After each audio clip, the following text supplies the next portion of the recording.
available on these digital platforms across the world. WION. World is one. From the bustling trading floors of Wall Street to the vibrant exchanges of Asian stock markets, WION breaks it down for you to make sense of what's happening, as we reveal the key factors behind events, strategic battles, and the game-changing business decisions that shape the world. We bring you all of this and more on World Business Watch.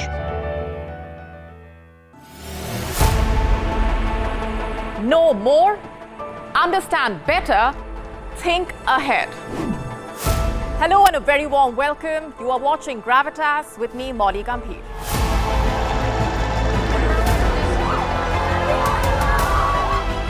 Get the facts, not the bombast. On the 26th of March, dynamic pricing, Baloch separatists, Gravitas cuts out the clutter. Gravitas keeps calm when others scream. Gravitas brings news to life.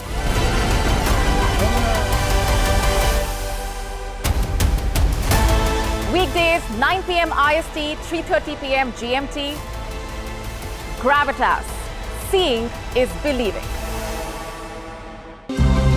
To bring the benefits of the Subhash Chandra Show to your educational institution, teachers and students, send an invitation to Juhi Jha at juhi@such.org.in.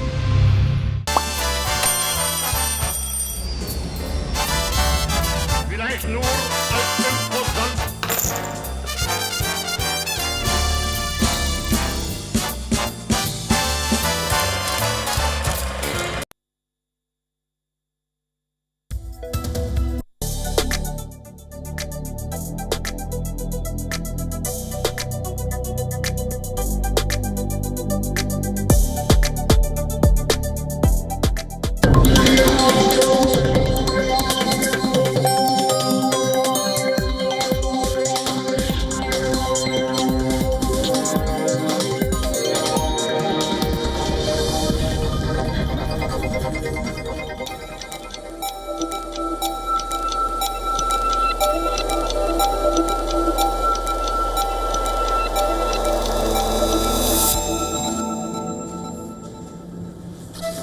Hello and a very warm welcome. You're watching Gravitas with me, Molly Gambhir. Let's get started.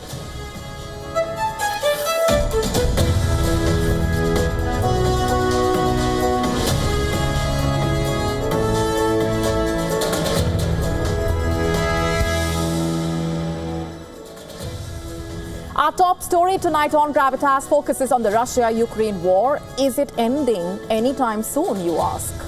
We decode where things stand at this point, with Ukraine's desperation out there and Trump boasting about a diplomatic turning point. Are things a step away from peace or further away?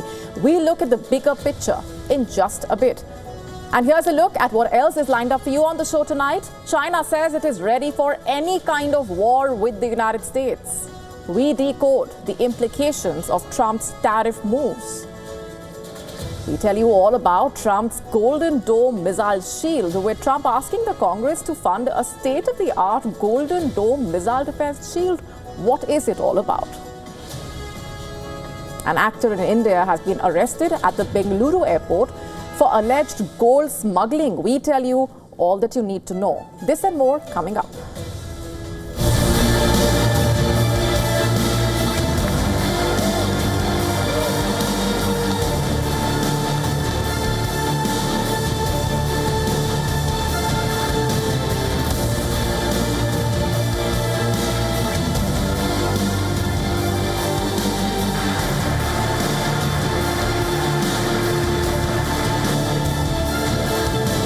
Earlier today, I received an important letter from President Zelensky of Ukraine.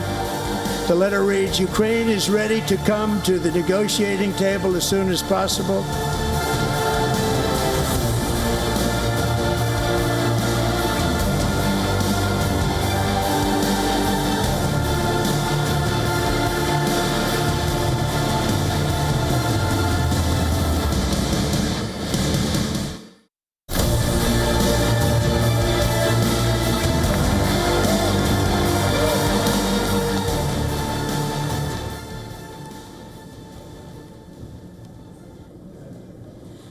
And our top story tonight on Gravitas focuses on what might just be a turning point in the quest for peace.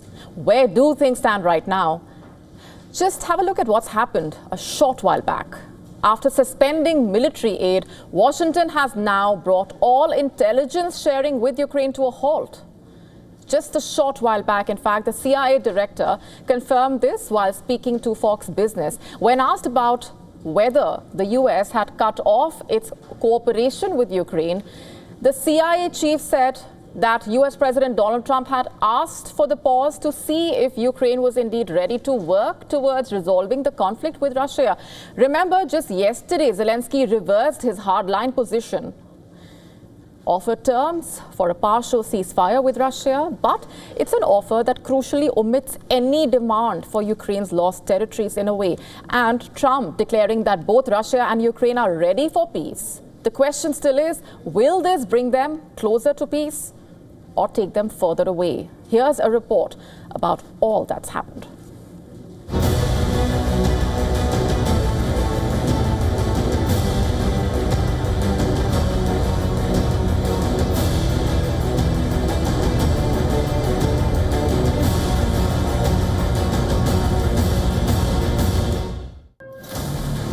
Amidst chilling winds, Ukraine's battle-worn soldiers find themselves entrenched in a war that has taken a perilous turn. The once steady stream of US military aid has been abruptly halted, leaving Ukrainian forces grappling with dwindling ammunition and resources.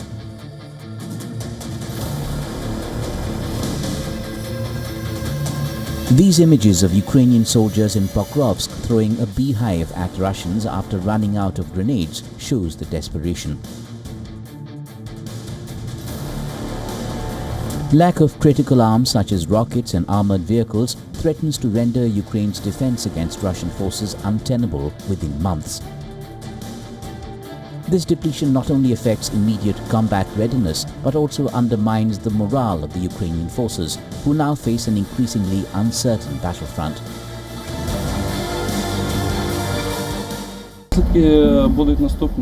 The consequences will be as follows. Until we find analogues to the systems that will no longer be supplied to us, our capital and frontline areas will be vulnerable to enemy aircraft. So now the main task is to find a replacement or analogues from our partners. I don't think Europe is able to meet these needs. I understand that it will be difficult to meet the needs of air defense systems there. Everything is fine there. But without Patriots, it will be difficult at all. On the front lines, the war is heating up. These images released by the Russian Defense Ministry show its forces using heavy firepower to pound Ukrainian defenses. Day and night, the shelling is relentless. The most pressing worry is how to keep Ukrainian cities safe from Russian missiles and drone barrages.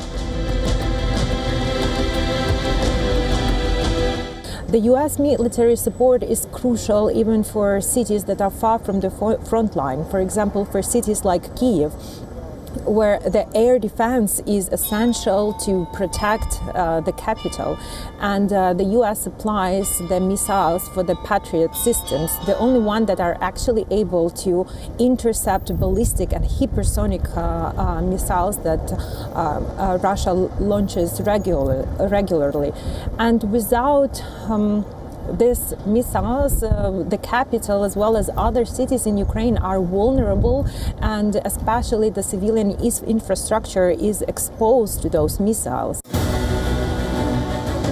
The ramifications of the US aid halt extend beyond the battlefield. European allies have voiced strong disapproval of Washington's decision, with France calling the suspension unbearable, equating it to abandoning Ukraine in its time of need.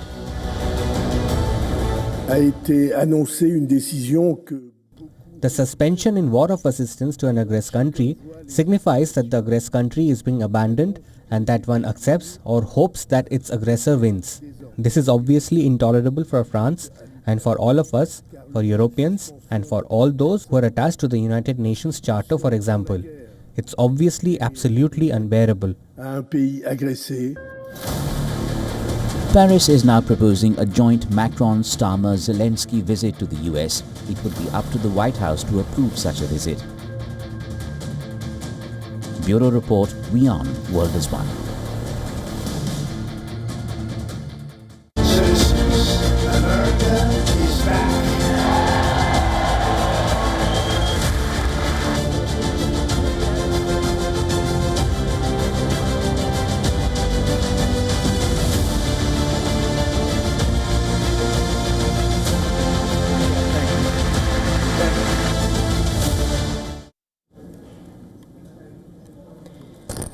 US President Donald Trump has ignited a full-scale firestorm. His push for reciprocal tariffs has impacted global markets, triggered sharp reactions and a lot of concern.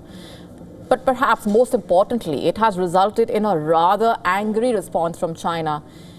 Beijing seems furious. In fact, its messaging is absolutely clear. It is ready for any kind of war with the United States. So are things really headed in that direction? Just look at what the Chinese embassy in Washington said in a post on the platform X. I'm quoting here. If war is what the US wants, be it a tariff war, a trade war, or any other type of war, we are ready to fight till the end, quote unquote. But what exactly triggered this escalation, you ask? Well, in his speech to the US Congress, US President Donald Trump accused multiple countries, including China, India, Canada, Mexico, Brazil, and the European Union, of exploiting the United States with unfair trade practices. Listen into what he said. On average, the European Union, China, Brazil, India, Mexico, and Canada, have you heard of them? And countless other nations charge us tremendously higher tariffs than we charge them. It's very unfair. India charges us auto tariffs higher than 100%. China's average tariff on our products is twice what we charge them. And South Korea's average tariff is 4 times higher. Think of that, 4 times higher. You see, Donald Trump has already doubled levies on Chinese goods from 10% to 20%, and further announced that beginning the 2nd of April, America will implement reciprocal tariffs, which means every tariff imposed on American exports will be met with an equal and opposite tariff on imports from those countries. April 2nd, reciprocal tariffs kick in, and whatever they tariff us, other countries, we will tariff them. That's reciprocal, back and forth. Whatever. In fact, Trump's comments also come at a time when India's Commerce and Industry Minister Piyush Goyal is in the US this week for crucial discussions about advancing bilateral trade agreement, an issue that was discussed during Prime Minister Narendra Modi's recent visit to the US. According to reports, this is not just a policy shift by Donald Trump, what we are seeing playing out. It's a plan designed to force trading partners into submission in a way. Stories like Jeff's remind us that tariffs are not just about protecting American jobs. They're about protecting the soul of our country. Tariffs are about making America rich again and making America great again, and it's happening, and it will happen rather quickly. There'll be a little disturbance, but we're okay with that. It won't be much.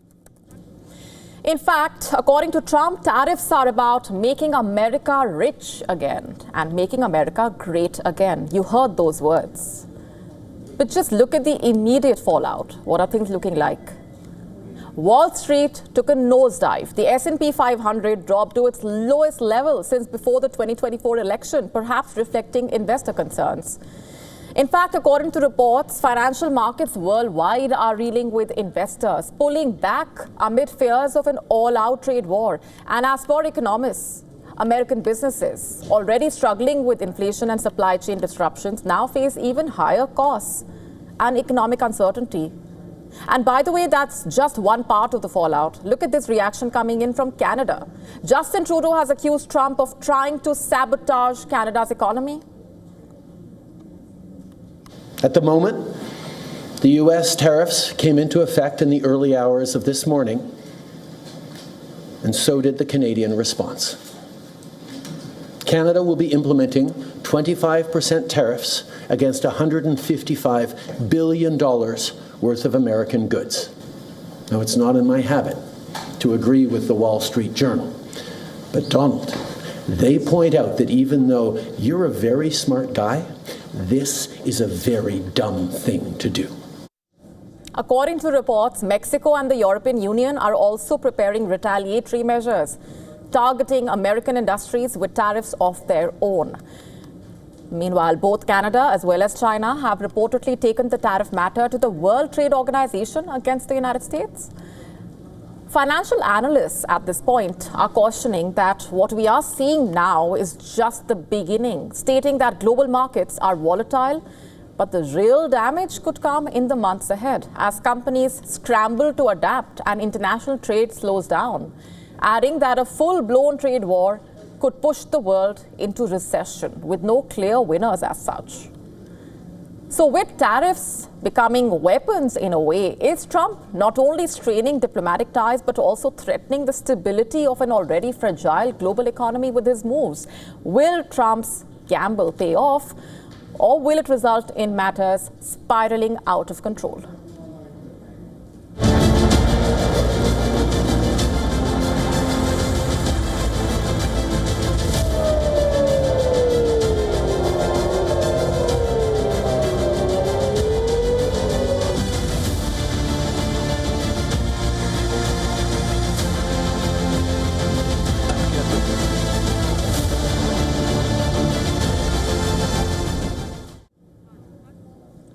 Our next story is about Trump's Golden Dome missile shield. On Tuesday, President Trump also asked the Congress to fund a state-of-the-art Golden Dome missile defense, an Iron Dome for America, if you will. Listen in. As Commander-in-Chief, my focus is on building the most powerful military of the future.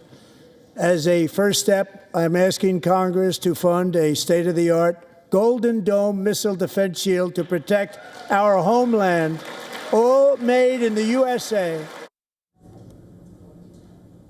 Washington has long worried about the possibility of attacks from hostile countries, fearing that it lacks the most sophisticated technology. And we know Trump has been planning this for a while now. In his first few days in office, President Trump ordered the development of a next-generation missile defense system, which he likened to Israel's Iron Dome. In fact, the aim: shielding the U.S. from advanced aerial threats and reviving Reagan-era Star Wars ambitions. And what about the threats? Russia, North Korea, Iran, China. Proponents of such a system for the U.S. have pointed to recent events like Russia's use of hypersonic missiles in Ukraine, Iran's missile barrage on Israel last year. Israel has credited its success with intercepting many of the launches to its Iron Dome anti-projectile system. And Trump wants a similar shield for America. He wants to pursue a Golden Dome. President Ronald Reagan had wanted to build a similar system during his term, but the technology was not available at the time to bring that project to fruition. But now Trump says the technology exists. So how exactly does the Iron Dome work? The Iron Dome is basically a network of batteries, each comprising a radar, control van, and missile launcher. And each battery detects and tracks incoming rockets with radar and calculates which are likely to reach populated areas. It then fires missiles at these rockets, leaving the others to fall on open ground. As for why Trump wants an Iron Dome for America, you ask? It's quite simple, really. An American Iron Dome would demonstrate strength, to say the least, and send out a message to enemies. But what would it protect against, really?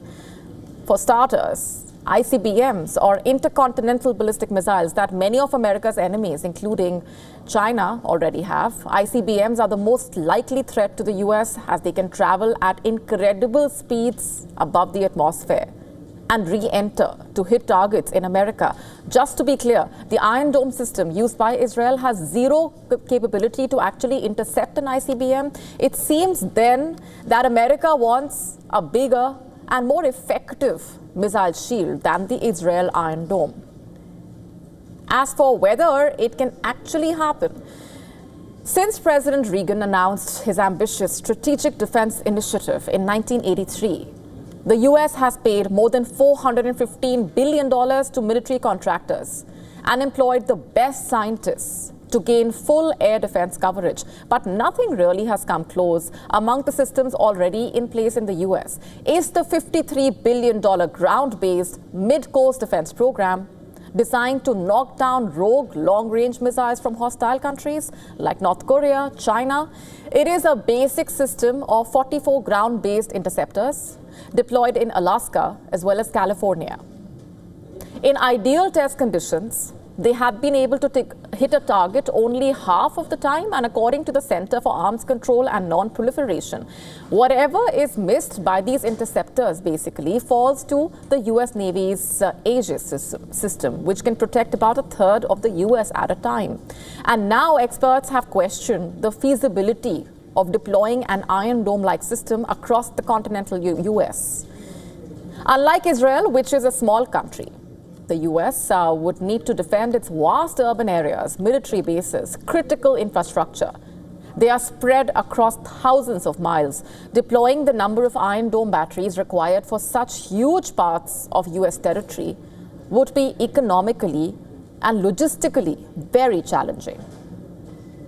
And that does not even begin to cover the challenges. Each Iron Dome system can defend an area of roughly 150 square miles. And according to experts, the US would need to deploy more than 24,700 $100 million Iron Dome batteries, costing a total of $2.5 trillion to defend the 3.8 million square miles of the continental United States, which excludes Hawaii. So then, can the Iron Dome for America be the ultimate defense that Donald Trump is looking for? Could the US build its own Iron Dome missile shield? While many of Trump's most enthusiastic supporters have welcomed the idea, critics, however, have cautioned that the enormous project requires a lot of money with little return on investment. And some have even said that this is not about America's defense. This is a gift, in a way, to defense contractors. And at this point, let's tell you what else is lined up for you on the show tonight. The United States has got the custody of a top terrorist accused of planning the 2021 bombing at Kabul airport's Abbey Gate. We tell you all about where things stand right now.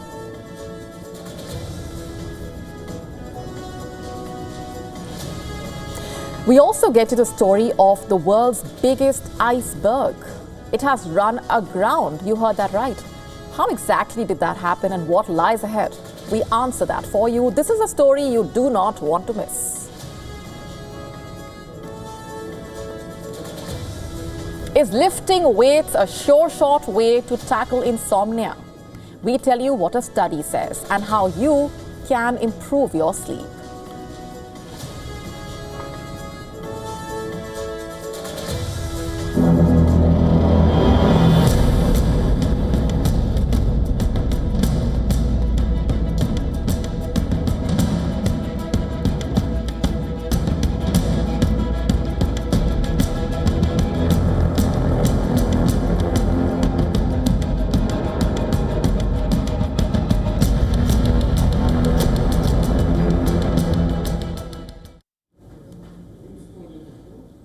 On to a crucial development that comes with far-reaching implications.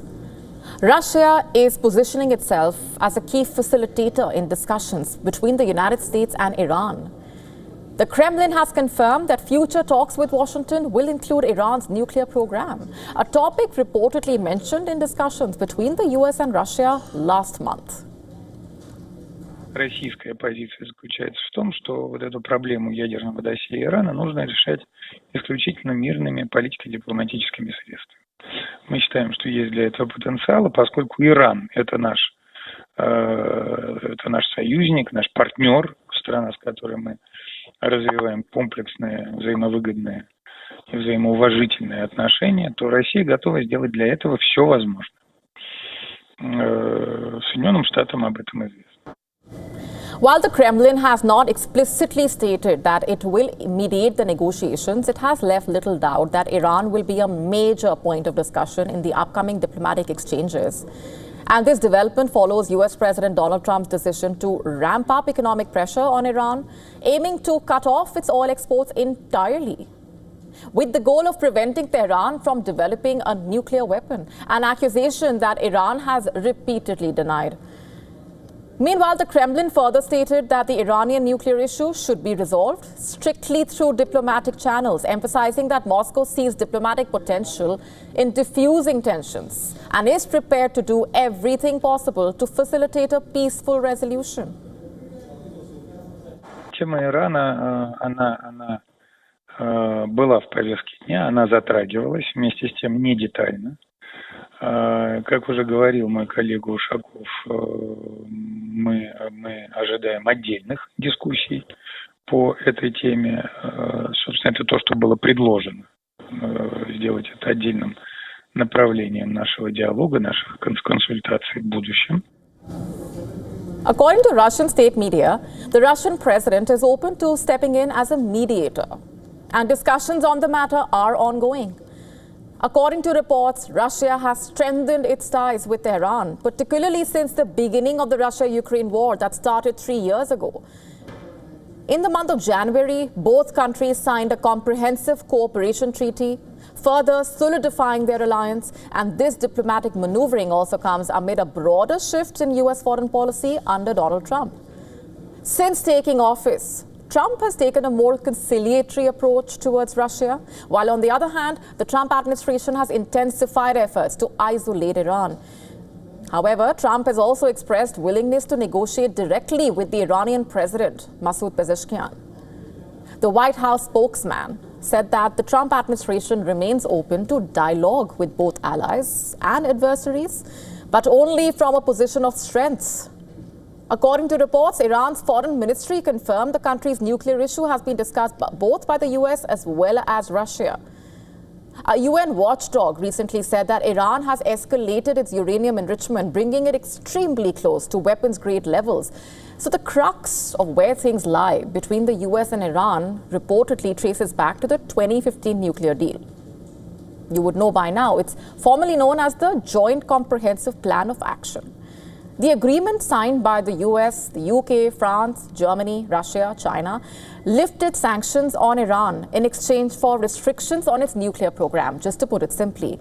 However, Trump withdrew the US from the pact in the year 2018, prompting Iran to gradually abandon its commitments under the deal. So in a way, Russia's offer to mediate could present a crucial opportunity for renewed negotiations between Tehran and Washington via Moscow.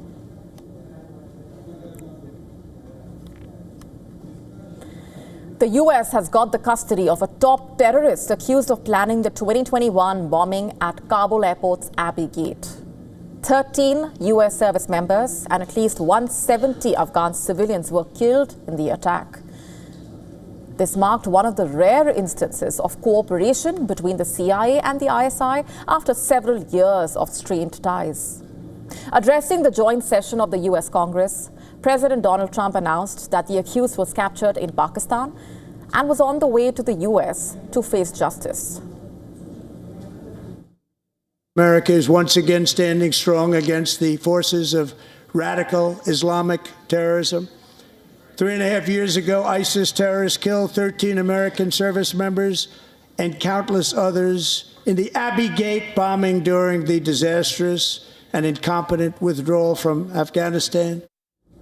And moments after US President's announcement, the FBI Chief Kash Patel confirmed the development on his X account and confirmed that the FBI, DOJ and CIA extradited one of the terrorists. The White House, meanwhile, identified him as Mohammad Sharifullah, one of the leaders of an ISIS branch in Afghanistan and Pakistan.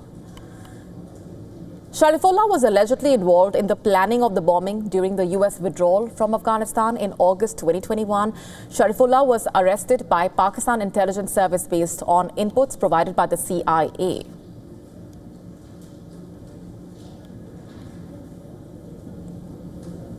Filled canal surrounding the airport wall.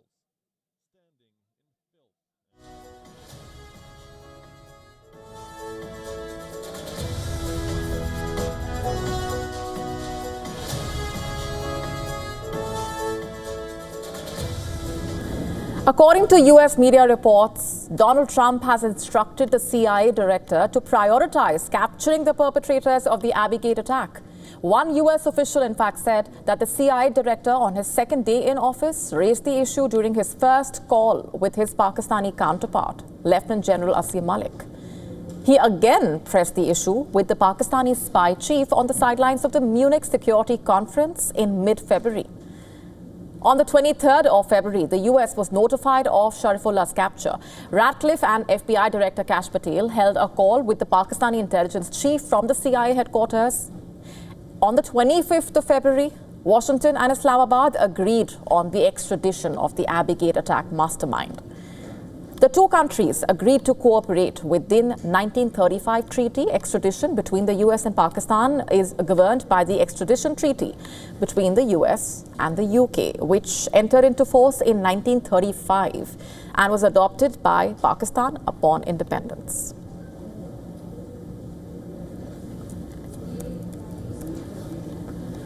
Our next story is from Germany, around the US air base of Ramstein in southwest Germany. Many people have watched with alarm as US President Donald Trump casts doubt on America's future military presence in Europe. You see, for decades now, locals have endured the roar of fighter jets and have forged close economic and cultural bonds with many of the 50,000 American military personnel and their relatives living there now. Now, Germans are struggling to imagine the town without the US base. They say that if the US pulls the plug, everyone will be socially destroyed. Listen in. I would say that they play the economic role here in the region. Because if they pull the plug here, then we will be socially burnt here. That has to be said quite clearly.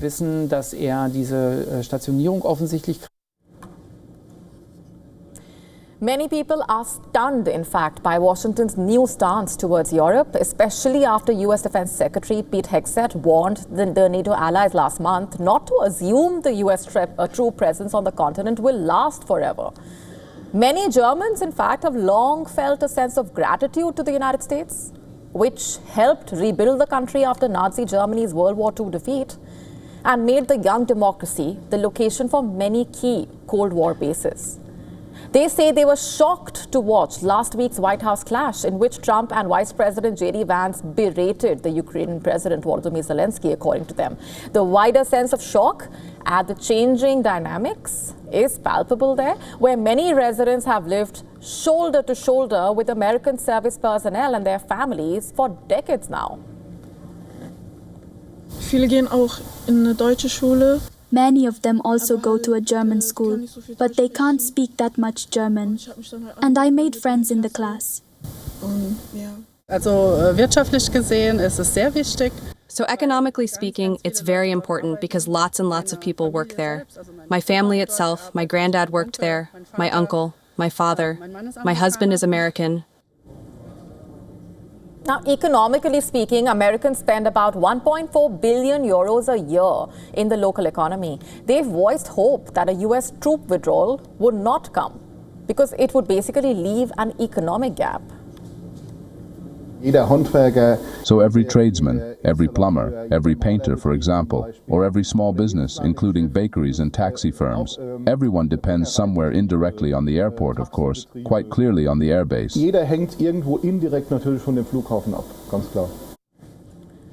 Following Trump's warnings, Germany's likely next chancellor has also warned about the need for Europe to gradually become independent of the American security umbrella. And on the 4th of March, German parties agreed on historic debt overhaul to revamp the military as well as the economy. We are aware that Europe and, together with Europe, the Federal Republic of Germany must now make great efforts very quickly to strengthen the defense capability of our country and the European continent. We are counting on the United States of America to continue to stand by our mutual alliance commitments in the future. However, we also know that the resources for our national and alliance defense must now be significantly expanded. Landes- und Bündnisverteidigung jetzt erheblich. Still, some experts voice doubts that a US withdrawal from Europe is on the cards, especially from the ski base. This base allows the United States to project power across parts of Asia and Africa, where it is competing with China for markets as well as resources. And Donald Trump, of course, has been critical of this deployment, a view that the Republican president has voiced since before the Russia-Ukraine war. Meanwhile, others acknowledge that Trump's demand that European allies spend more on defense is the only logical way forward for Europe to come out of America's security umbrella. They say dreams do come true, and for this 13-year-old, they really did. Let me ask you this, what were you doing when you were 13 years old? Rather, what would a 13-year-old's aspiration be, according to you? Imagine becoming America's youngest honorary Secret Service agent at that mere age. That's exactly what this teenager's life is looking like now. He has been given that responsibility, special responsibility, by US President Donald Trump himself. During his first joint session address to the Congress, Trump surprised the 13-year-old cancer survivor from Texas by making him an official honorary Secret Service agent for the United States. Trump's announcement was met with a standing ovation, with everyone present in the chamber chanting the boy's name as his father lifted him to celebrate this once-in-a-lifetime moment. Meanwhile, Trump also praised the teenager for his extraordinary will, grit, and determination. Joining us in the gallery tonight is a young man who truly loves our police. His name is DJ Daniel. He is 13 years old, and he has always dreamed of becoming a police officer. In a heartwarming moment, meanwhile, Secret Service Director also giving DJ Daniel a comforting hug. And after Trump's announcement, the question being asked is, what exactly is known about the boy, and what is it that attracted Trump's attention in the first place? Well, DJ Daniel has always aspired to become a police officer, but fate seemed to have other plans for him. In 2018, he was diagnosed with a rare brain cancer, which made his dreams seem far-fetched at that point. However, he did not give up. He pursued his mission, even in the face of this critical illness and multiple odds along the way. For someone who was told by doctors that he would survive for 5 months at the most, DJ Daniel has come a long way.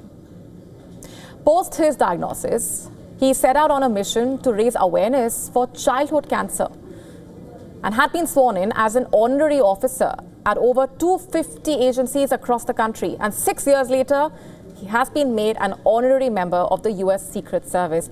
For Daniel, it is perhaps no less than life coming a full circle that made his dream of serving in law enforcement. And now he is America's youngest Secret Service agent.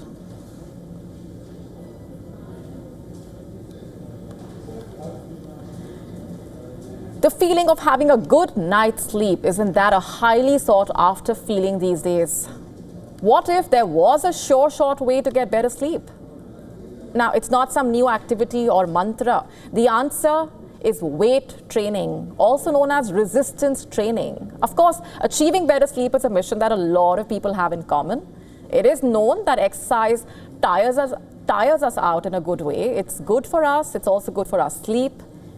In fact, if you are struggling with insomnia, you could find this particularly useful.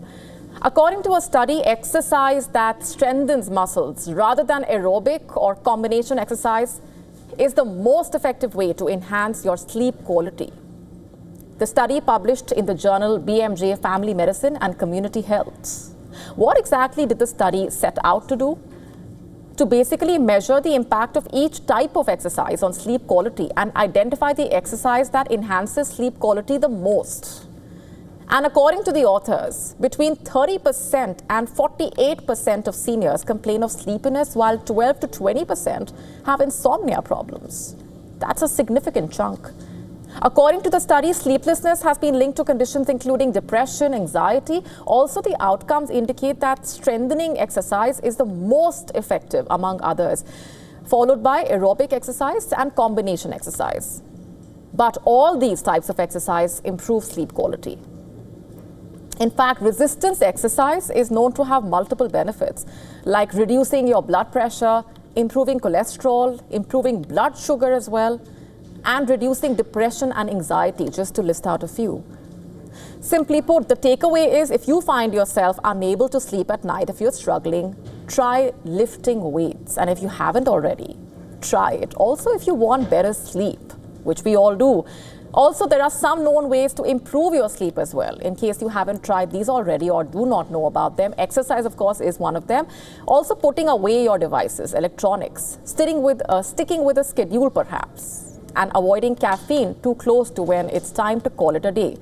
Relaxation, light stretching, these can all go a long way. And you could also try consulting a doctor or an expert or getting expert help.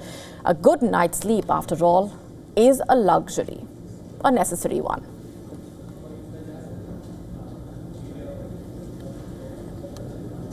A colossal iceberg is stranded near a pristine Antarctic sanctuary, one of nature's most massive ice formations. A trillion-ton titan is making a dramatic stand. The largest iceberg on Earth has ground to a halt, just 70 kilometers from South Georgia, a remote Antarctic island. Now, this 1 trillion-ton ice giant has been drifting north since 2020, raising fears that it could collide with the island, devastating its fragile ecosystem. This mammoth ice formation, which is more than twice the size of Greater London, by the way, has been on an epic northward journey since the year 2020, captivating scientists and environmentalists the world over. Satellite imagery revealing the staggering scale of this frozen giant, spanning roughly 3,300 square kilometers. Its closest edge has halted just beyond the critical proximity to South Georgia Island, presenting both a potential threat and an unexpected ecological opportunity. And scientists are now meticulously studying whether this grounded giant might now instead benefit the local wildlife. The iceberg could potentially stir deep-sea nutrients, creating unexpected feeding opportunities for penguins and seals in the region. With a history stretching back to 1986, this ancient ice formation remained stuck for over 3 decades, in fact, before finally breaking free in 2020. And its journey has been a testament to the complex oceanic forces that have repeatedly delayed and redirected its path. The uncertainty surrounding its current position remains uncertain. While currently stationary, the iceberg could potentially shift, presenting an ongoing challenge for the marine ecosystems and also the scientific observation. This frozen giant represents more than a geological curiosity. It's a dynamic messenger of climate dynamics and oceanic movements as well, and the intricate balance of Antarctic ecosystems.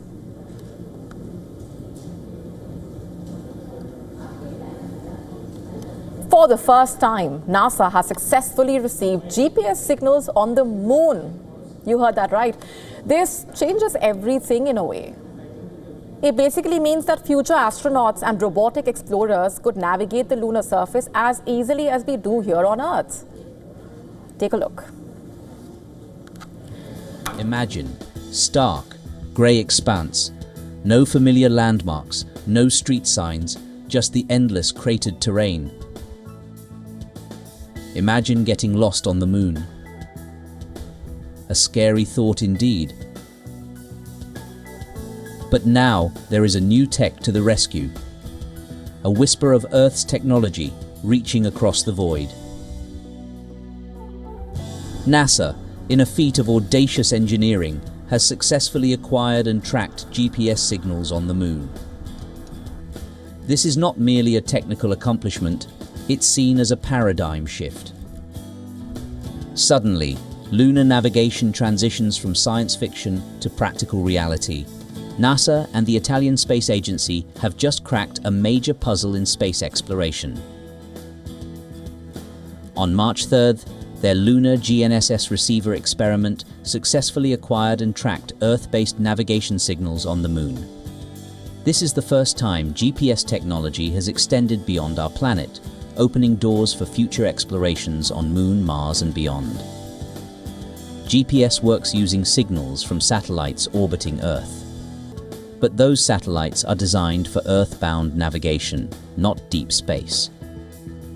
Until now, scientists weren't sure if their signals could reach the Moon, nearly 400,000 km away. The Lunar experiment proves they can. This breakthrough means future astronauts won't have to rely solely on radio signals from mission control to determine their location. Congratulations, Bridget. They'll have real-time autonomous navigation like we do on Earth. International space agencies are rapidly advancing lunar navigation technologies, while NASA collaborates with European and Japanese partners to develop sophisticated sat-nav concepts. This is the first time GPS technology has extended beyond our planet, opening doors for future explorations on Moon, Mars and beyond. GPS works using signals from satellites orbiting Earth, but those satellites are designed for Earth-bound navigation, not deep space. China is simultaneously planning a constellation of 21 communications and navigation satellites to support its own lunar ambitions. Moon GPS is yet another small step taking us closer in our exploration of the cosmos.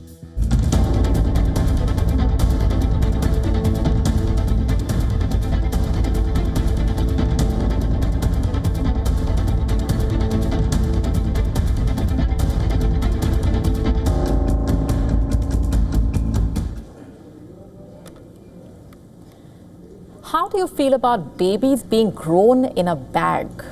That's the word that's being used. We are talking about artificial wombs, where babies could possibly be grown outside of a mother's body for an entire duration of pregnancy.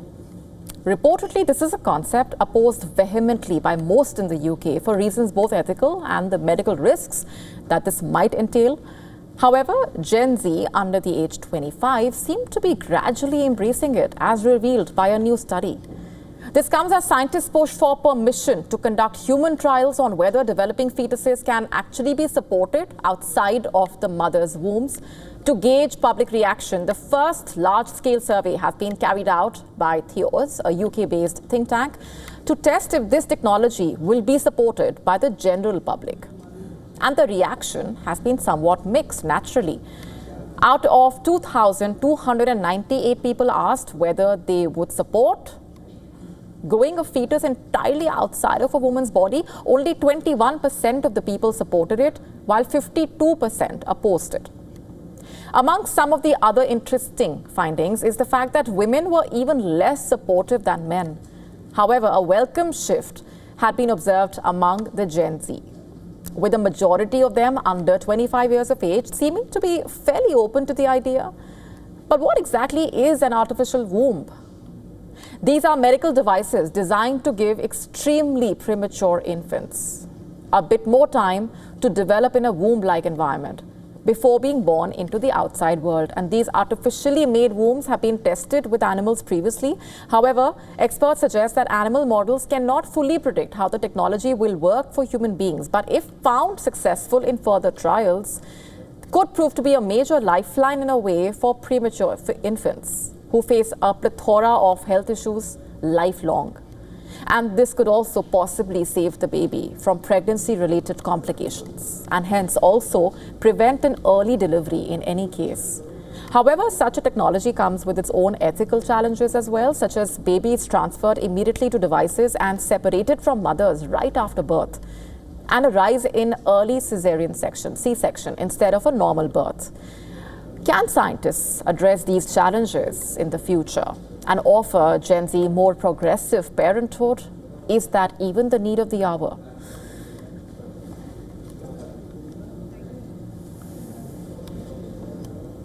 Shifting focus now to Australia, where millions on the east coast are bracing for their first tropical cyclone in more than 5 decades. The cyclone veering towards the densely populated coast has sparked emergency warnings, in fact. Tropical cyclone Alfred is predicted to strike the bustling Brisbane city on Friday morning. At least 20,000 homes in Brisbane city alone are at the risk of being inundated, and the Weather Office saying it is the first typhoon to hit the region in more than 50 years. Prepare, take this seriously. This is a rare event. The governments across the board are taking this seriously, and Queenslanders, as well as those on the north coast of New South Wales, need to do so as well. Storm warnings affected millions of people along more than 500 kilometres of the coastline in the states of Queensland and New South Wales amid warnings that the tropical cyclone Alfred could bring winds of up to 155 kilometres per hour. Into the phase where it's hours rather than days, but you've still got time. You've got time to plan an evacuation route if you're in one of those zones. You've got time to clean up your home and make sure you've got the essentials if you're not in those areas. Alfred is expected to land as a Category 2 storm. Australia's Bureau of Meteorology is saying that total rainfall from the event could be as much as 800 millimetres in some regions, which is more than the average total for the month of March, by the way.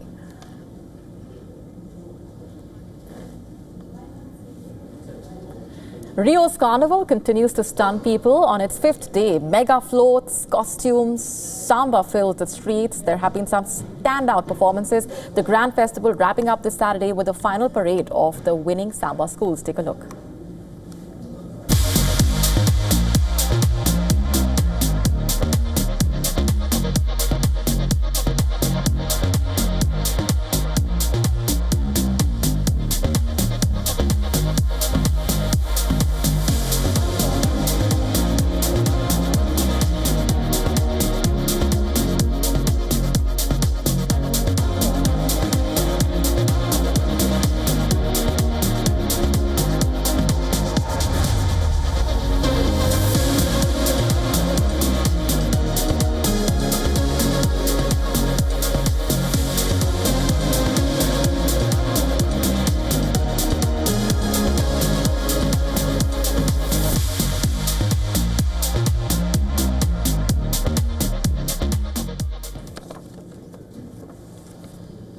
And with that, it's a wrap on this edition of Gravitas tonight. This is me, Molly Gambhir, signing off. We're leaving you with Gravitas Worldview. Thanks very much for watching.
Amid the mayhem and chaos of M23's takeover of the DRC, more than 50,000 people flee to Burundi, risking their lives by swimming across the Rusizi River. Over 20 dead in the last 2 weeks.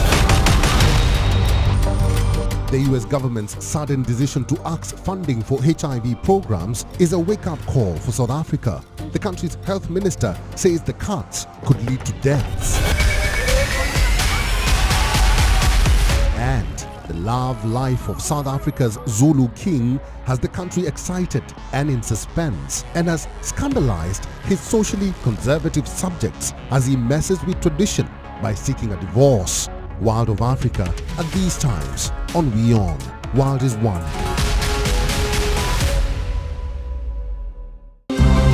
To bring the benefits of the Subhash Chandra Show to your educational institution, teachers and students, send an invitation to Juhi Jha at juhi@such.org.in.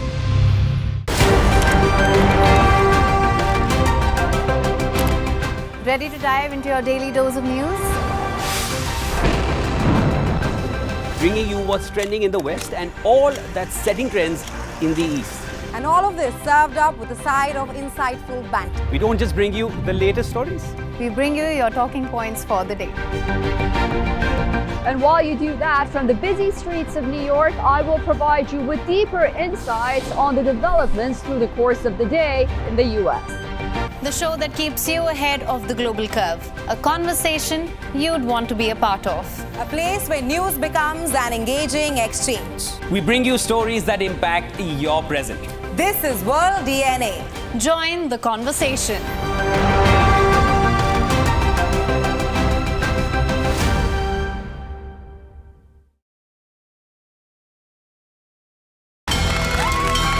From the bustling trading floors of Wall Street to the vibrant exchanges of Asian stock markets, WION breaks it down for you to make sense of what's happening.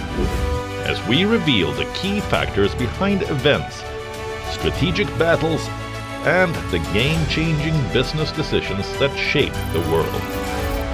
We bring you all of this and more on World Business Watch.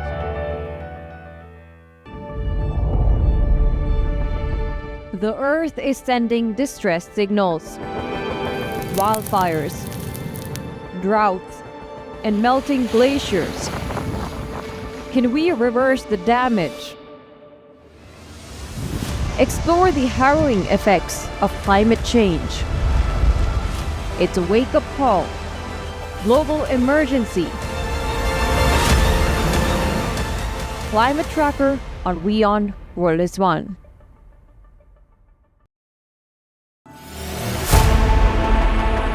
Know more, understand better, think ahead. Hello and a very warm welcome. You are watching Gravitas with me, Molly Gambhir.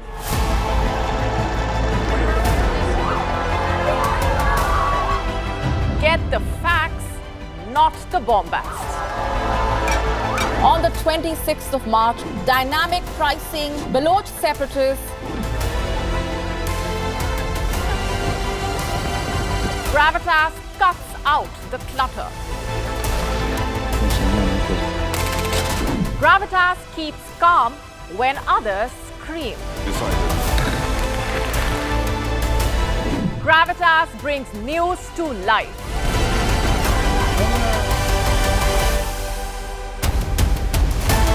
Weekdays 9 p.m. IST, 3:30 p.m. GMT. Gravitas. Seeing is believing. Amid the mayhem and chaos of M23's takeover of the DRC, more than 50,000 people flee to Burundi, risking their lives by swimming across the Rusizi River. Over 20 dead in the last 2 weeks. The US government's sudden decision to axe funding for HIV programs is a wake-up call for South Africa. The country's health minister says the cuts could lead to deaths. And the love life of South Africa's Zulu king has the country excited and in suspense, and has scandalized his socially conservative subjects as he messes with tradition by seeking a divorce. World of Africa at these times on WION.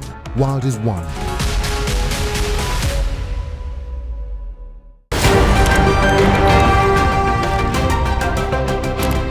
Ready to dive into your daily dose of news? Bringing you what's trending in the West and all that's setting trends in the East.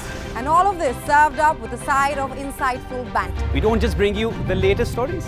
We bring you your talking points for the day. And while you do that, from the busy streets of New York, I will provide you with deeper insights on the developments through the course of the day in the U.S. The show that keeps you ahead of the global curve. A conversation you'd want to be a part of. A place where news becomes an engaging exchange. We bring you stories that impact your present. This is World DNA. Join the conversation.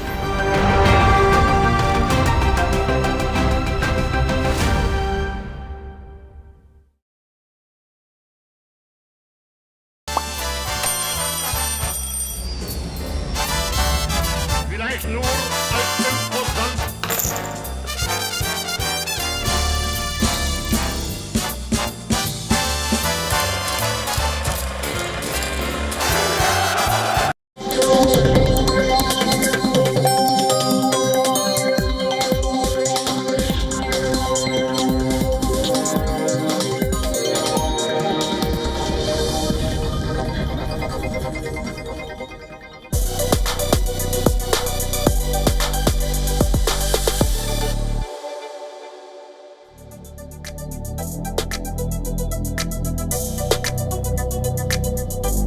Welcome back. This is WION World is One. We are glad you're watching. Thank you for joining us at this hour. Time now for Pulse. I'm Eric Njoka.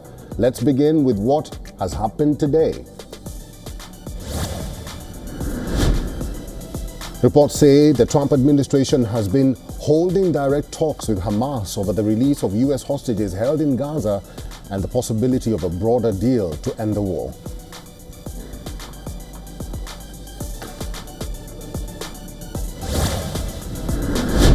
Washington fires yet another salvo at Kyiv after halting all military aid. US has now stopped intelligence support to Ukraine. White House says the restrictions will continue until a date for peace talks with Russia is set.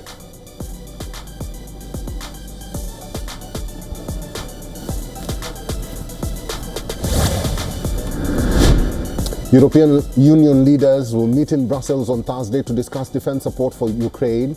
They will hold talks on how to finance a sharp increase in defense readiness to deter any possible future attack from Russia.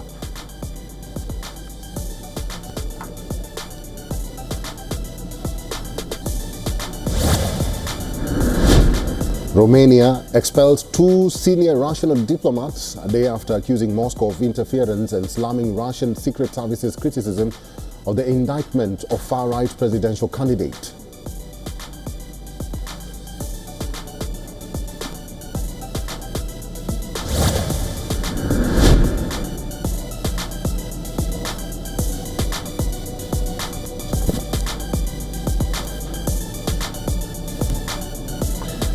Germany's next Chancellor, Friedrich Merz, says his government would vastly increase defense spending.